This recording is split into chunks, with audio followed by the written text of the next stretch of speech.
and wanted to build a new family with him. Tamaki and Leonard wanted their biracial children to fit into Japanese culture as well as possible, and having a Japanese last name could help. So, Naomi and her older sister, Mari, were both given their mother's last name. Still, many people were not accepting of their family. Strangers often stared at them in public.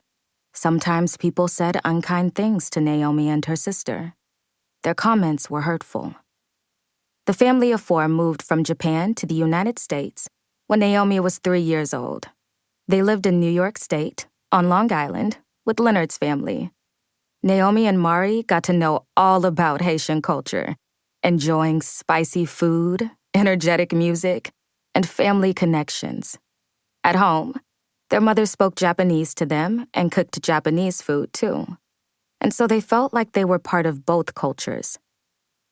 Naomi and Mari began playing tennis with their dad. Every day, they spent time on the public courts near their home, hitting hundreds of balls back and forth. Leonard was fascinated by the rise of two Black teenage tennis stars, Venus and Serena Williams. The Williams sisters had both become world-class tennis players, all because their father encouraged and trained them from a very young age. Leonard wondered if something similar could be possible for his own daughters. Naomi had mixed feelings about all that effort.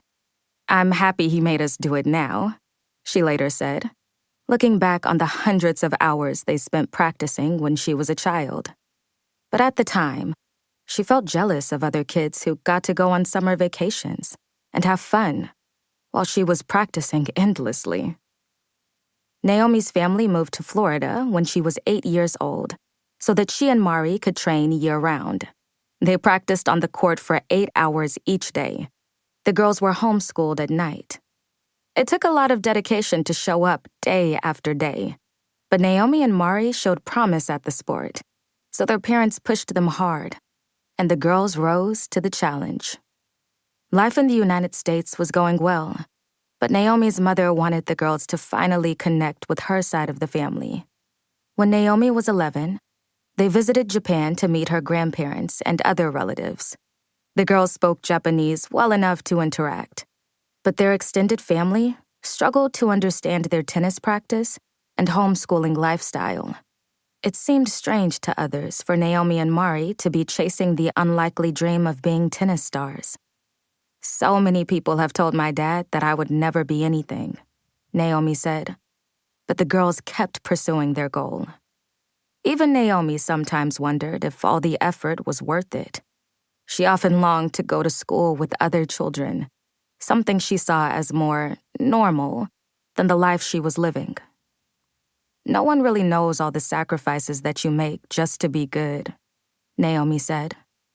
But in the long run, those sacrifices would lead her to success. Chapter 2. Defining Success. When it came time to compete at tennis, Naomi had to make a big choice. Which country would she represent? The United States, where she had grown up and still lived? Haiti, where her father was from and where she felt culturally connected? Japan, where she was born? In her heart, Naomi knew all of these places were part of her identity. She once said, "As long as I can remember, people have struggled to define me. I've never really fit into one description, but people are so fast to give me a label. Is she Japanese, American, Haitian, Black, Asian? Well, I'm all of these things."